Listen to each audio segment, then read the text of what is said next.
starting to accidentally fall in love with my fiancé. I hate myself for it and don't know what to do about it. This whole mess started at Thanksgiving when my cousin Kelsey announced her third engagement, and yes, you read that right, third time's the charm apparently. My mom got that look where she starts mentally calculating how many grandchildren she's not getting from me, and before she could launch into her speech, I just blurted out, "Oh yeah, I'm engaged too." The table went dead silent, and then boom, everyone's screaming and hugging, and my mom's asking about venues before I even processed what I'd done. I spent the whole drive home wondering if I could convincingly fake my own death. So Monday I'm at work having a mental breakdown in the supply closet when Alan walks in looking for paper. We work at the same boring financial firm and usually just complain about Excel spreadsheets, but he found me crying and I told him everything. This man looks at me and goes, "I'll do it for $2,000. Turns out his student loans are culling him and he needed cash. We literally wrote up a contract on his laptop surrounded by office supplies. The rules were simple. No real touching besides hand-holding, and break up after Kelsey's wedding. And of course, split any gifts. Should have known we were screwed when we couldn't get our story straight at the first dinner. He said we met at a coffee shop, while I said work conference, and my sister Amy immediately smelled bullshit. My mom went full wedding planner mode and dragged us to venues I couldn't afford. I maxed out my credit card on deposits while pretending to care about flower arrangements. At one place they asked about our first dance song, and Alan panicked and said, "Don't stop believing." I wanted to die, but then he grabbed my hand and spun this whole story about never stopping believing we'd find each other, and even the wedding coordinator got misty. His mom found out on week 3. She called during our fake date night, which was actually just us eating takeout at the office. She started crying about grandchildren, and Alan looked like someone punched him. That's when he told me his ex Priya cheated with his best friend, and he basically gave up on the whole relationship thing. But then something shifted. He started bringing me coffee without asking. I'd text him dumb memes at midnight. We destroyed everyone at couples game night without even trying. My dad pulled me aside after and said he'd never seen me look so comfortable with someone, and I felt like garbage. My therapist kept calling it self-sabotage, and I was like, yes, thank you for that groundbreaking insight. My nephew's birthday party was rough. Andrew kept making snide comments about my sudden engagement, and Alan shut him down cold. Later, I saw him pushing my nephew on the swings, making up these elaborate stories, and I had to leave because it felt too normal. When his ex texted wanting to talk, he showed me right away, and we both acted like it didn't matter, but I saw his hands shake. My mom called that night happy, crying about both her daughters finding love, and I actually threw up after we hung up. The guilt was eating me alive. We had this whole system going with shared calendars, joint accounts, and fake photos that looked better than most real couples. My other cousin cornered me at Kelsey's shower and said Alan looked at me like I was his whole world. I laughed it off but couldn't breathe properly after. 3 weeks before the wedding, we went cake tasting, and they asked about kids, and I just lost it. I started crying right there over vanilla versus chocolate. Alan held my hand and told them we were just emotional, and I realized I wasn't crying about lying anymore. He called that night and said he couldn't keep going, said pretending to care about me was making him realize how much he missed having something real. I reminded him about our contract, and he said screw the money, this was killing him. We agreed to get through Kelsey's wedding, then call it quits right away, instead of a few weeks later. The rehearsal dinner was brutal. Everyone kept making toasts about love and forever while Alan smiled like it physically hurt. Amy pulled me aside and said she knew something was weird, but she'd never seen me let someone in like this, and maybe I should fight for it. I found Alan on the balcony later, and we just stood there watching traffic. He asked if I ever thought about what would have happened if we met outside of work. I said yes, which definitely violated Section 3 of our contract about no hypotheticals. I went to bed having absolutely zero idea what to do. On wedding day, the reception hall doors opened and I stepped inside, my heart hammering against my ribs. The room sparkled with fairy lights and white roses, packed with relatives I'd been lying to for months. Alan stood by the bar, his tie slightly crooked, nursing what looked like his third whiskey. Our eyes met across the room and he started walking toward me, but my mom intercepted him first. She grabbed his arm and steered him toward the dance floor, leaving me stranded by the gift table. My hands shook as I watched them talk, her gestures animated while he nodded along. Then she pointed at me and his face went pale. My stomach dropped to my shoes. Mom marched over, her expression unreadable. She took my elbow and guided me through the crowd, past cousins taking selfies and Uncle Jerry doing his terrible robot dance. We ended up in the hotel's side parlor, empty except for overflow chairs and a wilting centerpiece. "Sit," she commanded, closing the door behind us. I sank into a chair, my dress bunching awkwardly around my knees. She paced in front of me, her heels clicking on the hardwood floor. The silence stretched until I wanted to scream. "I know," she finally said. My mouth went dry. "Know what? About you and Alan? That it's fake." She stopped pacing and faced me. "I've known for months." The room tilted. I gripped the chair arms, trying to process her words. "How?" "I called his office in January. Wanted to surprise you both with lunch reservations." Her voice cracked. His coworker answered and said Alan wasn't there, that he was probably at home since you two weren't really dating anyway. Tears burned my eyes. All those months of elaborate lies, the stress, the guilt, and she'd known the whole time. I waited for the explosion, the disappointment, the lecture about honesty and family values. Instead, she collapsed into the chair beside me and started crying. "Mom?" I reached for her hand, but she pulled away, covering her face. "My mother died when I was 32, she said through her fingers. Brain aneurysm. One day she was planning my sister's baby shower. The next, she was gone. I'd heard this story before, but never like this. Never with her voice breaking on every word. She never saw me get married, never met her grandchildren, never got to see me happy." Mom dropped her hands, mascara streaking down her cheeks. "And I'm terrified, Angelica. Terrified that something will happen to me before I see you truly happy." My chest tightened. "Mom, you're healthy. Nothing's going to." That's what I thought about my mother. She grabbed my hands, squeezing too tight. "I push you because I'm scared. Every birthday, every holiday, I think about how many I might have left. How many chances to see you find someone who loves you the way you deserve." The tears came then, hot and unstoppable. She pulled me into a hug that smelled like her signature perfume and hairspray. We sat there crying while the reception music thumped through the walls. "I'm sorry," I whispered into her shoulder. "I'm so sorry for lying. I'm sorry for pushing so hard you felt you had to." She pulled back, cupping my face. "But honey, that boy out there, the way he looks at you isn't fake." Before I could respond, the door burst open. Alan stood there, breathing hard, his face flushed. "I need to talk to you," he said. "Right now." Mom squeezed my shoulder and left, closing the door behind her. Alan paced the same path she had, running his hands through his hair. "What's What's wrong? I asked, though everything was wrong. He stopped and faced me. I got a job offer. Seattle. Senior analyst position with a signing bonus that would wipe out my loans. The words hit like physical blows. Seattle. 3,000 miles away. Of course this would happen now. That's great. I managed. Is it? He laughed, but it sounded broken. Because I've been staring at the offer letter for 3 days, and all I can think about is how I don't want to leave. Your loans? Screw the loans. He dropped into Mom's abandoned chair. I've been telling myself this whole thing was about money, but that's bull. I could have found other ways to pay them. My heart raced. Then why? Because I'm an idiot who needed an excuse to spend time with you. He met my eyes. Because after Priya, I convinced myself I was done with relationships. But then you cried in that supply closet and asked me to be your fake boyfriend, and I thought, here's a way to be close to someone without the risk. Alan, except there's no such thing as fake feelings, is there? Every dinner with your parents, every stupid wedding venue, every time you held my hand, I fell a little harder. He stood abruptly. I've been using this fake relationship to avoid admitting I want a real one. With you. The door opened again. Amy poked her head in, eyes wide. Sorry to interrupt, but Kelsey's about to cut the cake and Mom's looking for you both. She paused, taking in our faces. Everything okay? No, I said, standing on shaky legs, but it will be. We followed Amy back to the reception. The crowd gathered around the cake table where Kelsey and her new husband posed with a knife. I spotted my parents near the front, Mom's makeup freshly fixed. I need to do something, I told Alan. He nodded, understanding without explanation. That's how it always was with us, even when we were pretending. I pushed through the crowd until I reached the microphone stand. The DJ looked confused, but handed it over. The room quieted, hundreds of eyes turning to me. Hi everyone, sorry to interrupt. My voice shook. I know this is Kelsey's day, and I promise I'll be quick. Kelsey nodded, curious but supportive. My throat felt like sandpaper. Most of you know Alan and I got engaged a few months ago. I found his face in the crowd. What you don't know is that it started as a lie. Gasps rippled through the room. Uncle Jerry dropped his drink. My mom stepped forward, but Dad held her back. I panicked at Thanksgiving and said I was engaged when I wasn't. Then I paid Alan to pretend to be my fiancé. The words tumbled out faster. We had a contract, rules, an end date. Andrew smirked from his table, vindicated. Other relatives whispered behind their hands. I pushed on. But somewhere between fake venue tours and pretend date nights, something changed. He became my best friend, the person I text when I can't sleep, the one who knows exactly how I take my coffee. My voice cracked. I've spent months lying to all of you, and I'm sorry. You deserve better. Alan deserves better. The thing is, I continued, looking directly at him now, I don't want fake anymore. I don't want contracts and rules and end dates. I want messy and real and complicated. I want Angelica. A voice cut through my confession. Not Alan's. Not supportive or understanding. My Aunt Victoria stood near the back, her expression sharp as broken glass. Dad's older sister had always been different from the rest of the family. Where they were warm, she calculated. Where they forgave, she remembered. How touching, she said, her voice carrying despite the distance. Though I have to wonder what else you've been lying about. The room shifted, attention ping-ponging between us. Something in her tone made my skin crawl. Victoria, my dad warned. She ignored him, walking forward with deliberate steps. I mean, if you could lie about something as sacred as an engagement, what else might you be hiding? I just told everyone the truth, I said into the microphone. Did you? She smiled, but it didn't reach her eyes. Did you tell them about the money you borrowed from your grandmother's estate? The family business accounts you've been managing? My blood turned to ice. I hadn't taken anything, but the way she said it, the careful emphasis, made it sound damning. That's enough, Alan said, stepping forward. Victoria turned her shark smile on him. Oh, the fake fiancé speaks. Tell me, did she pay you from the family funds? Stop it, Amy said, moving to my side. But Victoria wasn't done. She pulled out her phone, scrolling with theatrical precision. Funny thing about family businesses, paper trails, signatures, things that can be misinterpreted. My legs felt weak. The microphone slipped in my sweaty grip. Around us, relatives murmured, the mood shifting from shock about my confession to something darker. What do you want? I asked. Her smile widened. What I've always wanted. What should have been mine. The reception hall fell silent except for the distant clatter of kitchen staff. Victoria's heels clicked against the marble floor as she approached the microphone stand, her movements calculated and predatory. The family business, she continued, holding up her phone like evidence. The one your father built from nothing. The one that should have gone to the eldest child. Dad stepped forward from the crowd, his face flushed. We've been through this. You got your share when you divorced Marcus. My share? Victoria's laugh was bitter. 20% while you kept controlling interest? While your precious daughters get positions they never earned? I gripped the microphone tighter. I work in accounts receivable. I file invoices and chase payments. That's it. Is it? She swiped through her phone. Because I have some very interesting documentation here. Transfers, signatures, all with your name on them. Alan moved closer to the microphone stand, positioning himself between Victoria and me. Behind him, I saw Mom clutching Dad's arm, her earlier tears replaced by confusion. You're lying, Amy said, her voice cutting through the tension. Angelica would never, wouldn't she? Victoria turned to address the crowd. She just admitted to lying to all of you for months, paying someone to pretend to love her. What else might she be capable of? My cousin Nathan stood up from his table. Aunt Victoria, this is Kelsey's wedding. Can't this wait? No, it can't. Victoria's mask of civility slipped. I've waited 40 years while my brother played favorites, while he groomed his daughters to take over what should have been mine. The microphone feedback screeched as I adjusted my grip. Around the room, relatives shifted uncomfortably. Kelsey stood frozen by the cake, her new husband's arm around her shoulders. Show us then, I said, my voice steadier than I felt. Show everyone these supposed documents. Victoria's smile returned. She connected her phone to the reception hall's projection system with practiced ease. The fairy lights dimmed as financial documents appeared on the wall behind the head table. 3 months ago, she narrated, $50,000 transferred from the business account to a personal account. Your signature on the authorization. I stared at the projected image, my stomach churning. It was my signature, but I'd never authorized that transfer. The account number wasn't even mine. That's not my account, I said into the microphone. Of course you'd say that. Victoria clicked to the next image. Here's another. 75,000, 2 months ago. Dad pushed through the crowd, studying the projection. These are forgeries. Angelica doesn't have access to those accounts, doesn't she? Victoria produced a folder from her purse. I have the account access logs right here. Her login credentials, her password changes. Alan took the folder before she could distribute copies, flipping through the pages. His expression darkened with each document. These timestamps, he said slowly. Half of them are from when we were together. I can prove she wasn't at the office. Victoria's eyes narrowed. The fake boyfriend provided provides an alibi? How convenient. It's not fake, Alan said quietly, but the room heard every word. Maybe it started that way, but nothing. Victoria snatched the folder back. This family has been hemorrhaging money, and now we know why. The golden daughter needed funds for her elaborate deception. That's insane, Amy protested. Angelica maxed out her credit cards for fake wedding deposits. Why would she steal money and then go into debt? To cover her tracks, obviously. Victoria addressed the crowd again. Make it look like she's struggling while siphoning funds elsewhere. My hands trembled as I set down the microphone. The room spun slightly, faces blurring together. Cousins who'd hugged me an hour ago now whispered behind their hands. Uncle Jerry had sobered up remarkably fast, his expression grim. I need air, I mumbled, pushing past Alan toward the exit. Running away? Victoria called after me. Just like you ran from the truth about your engagement? I made it to the hallway before the tears came. The elegant carpet muffled my footsteps as I fled toward the elevator. Behind me, I heard Alan calling my name, but I couldn't face him. Couldn't face any of them. The elevator doors opened to reveal my grandmother's sister, Aunt Catherine, leaning heavily on her walker. She'd flown in from Florida for the wedding, her first family event in years. Angelica? She peered at me through thick glasses. What's wrong, dear? I couldn't speak through the sobs. She maneuvered her walker to make room, patting the elevator wall. Come in, child. Let's get you sorted. The doors closed on the chaos behind us. Aunt Catherine pressed the button for the third floor, humming softly as we rose. She didn't ask questions, didn't demand explanations. When we reached her room, she simply handed me tissues and pointed to the sofa. Now then, she said, settling into an armchair with considerable effort. Tell me everything. So I did. The whole messy truth poured out. The fake engagement, the real feelings, Victoria's accusations. Aunt Catherine listened without interrupting, occasionally nodding or clicking her tongue. Victoria always was a piece of work, she said when I finished. Even as a child, always convinced the world owed her more than she got. But the documents can be faked. She leaned forward. I may be old, but I'm not stupid. I've seen plenty of forged signatures in my time. Why would she do this? Aunt Catherine sighed. Your grandfather's will. He left the business to your father with a provision. If your father was ever proven unfit or his heirs committed fraud, control would revert to Victoria. My blood ran cold. She's trying to frame me to get the company? Seems that way. She struggled to her feet. Come on, we're going back down there. I can't. Everyone thinks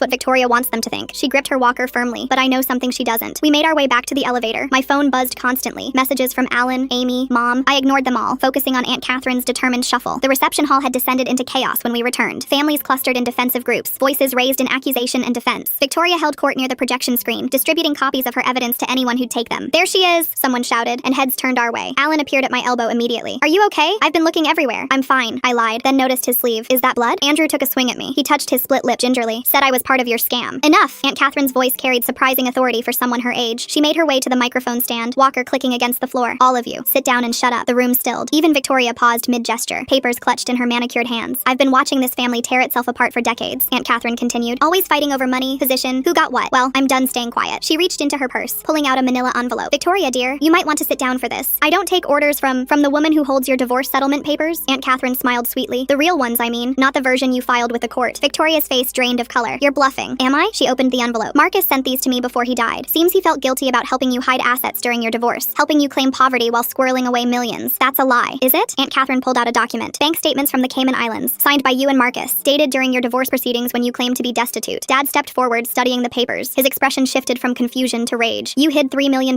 I gave you a settlement based on false information? It's not what it looks like, Victoria stammered. Funny, Amy said coldly. That's what you wouldn't let Angelica say. Aunt Catherine wasn't finished. There's more. Seems Victoria has been accessing the company systems after hours, not to check on finances, but to create false records. You can't prove that, Victoria snapped. Actually, I can. Alan stepped forward, holding up his phone. I had a friend in IT security run a trace on those forged documents. The metadata shows they were created last week, not months ago. All from an IP address registered to Victoria's home. The room erupted. Relatives who'd been suspicious of me turned their anger on Victoria. She backed away from the crowd, her carefully constructed attack crumbling. You don't understand, she said desperately. I deserve that company. I'm the oldest. It should have been mine. You got exactly what you deserved, Dad said quietly. A fair share, which you apparently supplemented through fraud. Victoria's eyes darted around the room, looking for allies and finding none. Even her own children stepped away, shock and disappointment clear on their faces. This isn't over, she hissed, grabbing her purse. I'll sue. You'll leave, Aunt Catherine interrupted. Now, before I decide to share these documents with the authorities. Victoria fled, her heels clicking frantically against the floor. The room remained silent until the doors swung shut behind her. Kelsey was the first to speak. Well, that was dramatic. Nervous laughter rippled through the crowd. She walked over to where I stood, still clutching Alan's arm for support. I'm so sorry, I started. I ruined your wedding. Are you kidding? She hugged me tight. No one will ever forget this reception. Plus, you saved the family business. That trumps any wedding drama. But I lied to everyone. About Alan. About being in love? She pulled back, smiling. Honey, the only person you were lying to was yourself. The DJ, who'd been hiding behind his equipment during the confrontation, tentatively started playing music again. Couples began returning to the dance floor, the crisis passing into family legend. Mom appeared at my side, mascara smudged but smiling. We need to talk about your communication skills, young lady. But first, dance with your young man. He's not, I started, then stopped. Actually, I don't know what we are anymore. Alan held out his hand. We're two people who are really bad at pretending. Want to try being really good at the real thing? I took his hand, letting him lead me onto the dance floor. Around us, relatives whispered and pointed. But for once, I didn't care about appearances. So, I said as we swayed to the music. Seattle. Turned it down this morning. He spun me gently. Figured I should stick around. Someone needs to keep you from making deals with random coworkers in supply closets. That was a one-time thing, I protested. Good, because I'm not sharing you with anyone else, fake or otherwise. eyes. Amy danced past with her husband, giving me a thumbs up. Dad led Mom in a careful waltz, both of them watching us with soft expressions. Even Aunt Catherine had found a partner, shuffling slowly but determinedly with Uncle Jerry. I'm sorry, I said quietly, for dragging you into this mess, for the contract, for giving me an excuse to fall in love with you. Alan pulled me closer. Yeah, how dare you? The contract specifically stated no falling in love, I reminded him. Good thing I'm terrible at following rules. He grinned. Besides, you violated it first. No hypotheticals, remember? But you kept wondering what if. When did you know? I asked. That it wasn't fake anymore? The venue with the terrible coffee. You automatically ordered mine black with 2 sugars without asking. Such a small thing, but he shrugged. You? Your mom's call. When you told me about Priya, you trusted me with that pain. I met his eyes. No one was paying you to be vulnerable. Best investment I ever made, he said. Even if I never see that $2,000. About that, I winced. My credit cards are maxed. Can I pay you in installments? How about we call it even? He dipped me dramatically. You helped me realize I was ready for something real. That's worth more than money. The song ended, transitioning to something slower. Other couples joined us on the floor, the earlier drama fading into background noise. Tomorrow there would be questions, explanations, probably some awkward family dinners. But tonight, in this moment, everything felt exactly right. Hey, Alan said suddenly. Wanna know something funny? What? I actually hate that song. Don't Stop Believing. It's overplayed and cheesy. I laughed, genuinely surprised. Then why did you pick it? Because in that moment, looking at you, it was the only thing I could think of. Don't stop believing we'd find each other. He shook his head. Even my panic responses are sappy when it comes to you. I love you, I blurted out, then immediately covered my mouth. Sorry, that's probably too soon. We should date for real first. Get to know each other without contracts, and he kissed me, cutting off my rambling. Around us, relatives cheered and clinked glasses. When we finally broke apart, both of us were grinning like idiots. I love you too, he said. Have for months. Probably since you ugly cried over wedding cake flavors. That was not ugly crying, I protested. It really was. Snot everywhere. Very attractive. I smacked his shoulder, but I was laughing. Real laughter. Not the polite kind I'd perfected during our fake dates. The rest of the reception passed in a blur of congratulations, questions, and dance floor disasters. Andrew eventually apologized for punching Alan, though he still seemed suspicious. Aunt Catherine held court at a corner table, regaling younger relatives with stories of family scandals that made ours look tame. As the night wound down, Alan and I found ourselves on the same balcony where we'd had our contract-violating conversation the night before. The city sparkled below us, full of possibility. So what happens now? I asked, leaning against the railing. Now? He wrapped his arms around me from behind. Now we date like normal people. No contracts, no rules, no predetermined end dates. That sounds terrifying, I admitted. The best things usually are. He pressed a kiss to my temple. But hey, we already know we're compatible. We've met each other's families, survived a crisis together, and you know exactly how I take my coffee. Plus, we have all those fake photos that turned out to be real memories, I added. See, we're already ahead of most couples. He turned me to face him, though we should probably take some new ones where we're not pretending. Deal, I said, then paused. But no more contracts. No more contracts, he agreed. Just promises. The reception officially ended at midnight, but our group lingered in the hotel bar afterward. Kelsey and her new husband joined us, still in their wedding attire, but relaxed and happy. Amy curled up against her husband, occasionally shooting me knowing looks. Even Mom and Dad stayed up past their usual bedtime, Dad nursing a whiskey while Mom switched to water. So, Kelsey said, raising her champagne glass, to family. The real kind and the kind we choose. To truth, Amy added. Eventually, to contracts, Alan said with a grin, and breaking them. To Aunt Catherine, I finished, and perfect timing. We clinked glasses, the sound bright and clear in the quiet bar. Tomorrow would bring new challenges, dealing with Victoria's threats, explaining everything to extended family, figuring out how to merge our fake relationship into a real one. But tonight, surrounded by the people who mattered most, those problems seemed manageable. You know, Mom said thoughtfully, we still have all those venue deposits. Mom, no, I groaned. We literally just figured out we're really dating. I'm just saying, waste not, want not. She winked at Alan. Though maybe wait until you've been together more than 5 minutes before planning another wedding. 5 months, Alan corrected. We've technically been together 5 months. Do fake months count? Amy asked. Everything counts, I said firmly. The good, the bad, the contractually obligated. It's all part of our story. Our very weird story, Alan added. The best ones always are, Dad said, surprising everyone with his philosophical input. Your mother and I met when I accidentally hit her with my car door. Not exactly Romeo and Juliet. You never told me that, I said. Some stories need the right time to be told. He smiled at Mom, like yours. It might have started as a lie, but look where it led. The hotel bar closed at 2, but none of us moved. Kelsey's new husband ordered another round while Alan traced patterns on my hand under the table. My phone buzzed with texts from relatives who'd left the reception early, all variations of what just happened that I'd deal with tomorrow. I still can't believe Victoria tried that, Amy said, shaking her head. 40 years of resentment just exploding like that. Dad set down his whiskey harder than necessary. She's been planning this. Those forged documents weren't thrown together overnight. But why now? Mom asked. Why at Kelsey's wedding? Aunt Catherine cleared her throat from her corner booth because she knew everyone would be here. Maximum audience for her little performance. The bartender dimmed the lights, a not so subtle hint that we'd overstayed our welcome. We gathered our things slowly, nobody ready for the night to end. Alan helped Aunt Catherine with her walker while I collected abandoned champagne flutes from our table. Wait, Kelsey said suddenly. Where's Victoria staying? She booked a room here, right? We all froze. The same hotel. The same floor, probably. Dad pulled out his phone, scrolling through messages. 3rd floor, he confirmed. Room 312. I'm on the 3rd floor, Aunt Catherine said quietly. Room 318. The elevator ride felt endless. We crowded in together, Aunt Catherine's walker taking up most of the space. When the doors opened on 3, the hallway stretched empty in both directions. Normal, quiet, but something felt wrong. Alan stepped out first, then helped Aunt Catherine maneuver her walker through the doors. I followed, my heels sinking into the plush carpet. Room 312's door stood slightly open, a sliver of light cutting across the hallway. Stay here, Dad said, moving toward the room, but Aunt Catherine was already shuffling forward, her walker clicking against the door frame as she pushed inside. We found Victoria at the desk, surrounded by papers and manila folders, her laptop open to what looked like bank records. Breaking and entering now? Victoria didn't look up from her screen. How predictable. Your door was open, Amy pointed out. Was it? Victoria's fingers flew across across the keyboard. Must have been the wind. Alan moved closer to the desk, studying the papers scattered across its surface. His expression darkened. These are personnel files from the company. Public records, Victoria said smoothly. Amazing what you can find when you know where to look. Dad snatched one of the folders, flipping through its contents. These aren't public. These are internal HR documents. How did you— Does it matter? Victoria finally looked up, her eyes bright with something that made my skin crawl. The damage is already done. Even if Aunt Catherine's little revelation cleared Angelica, doubt lingers. Investors hate scandal. Clients despise drama. You're trying to tank the company out of spite? Mom's voice cracked. Your own family's business? My family? Victoria laughed, sharp and bitter. You mean the family that shut me out? That gave everything to my baby brother while I got table scraps? You got 20%, Dad said through gritted teeth, plus the settlement. Plus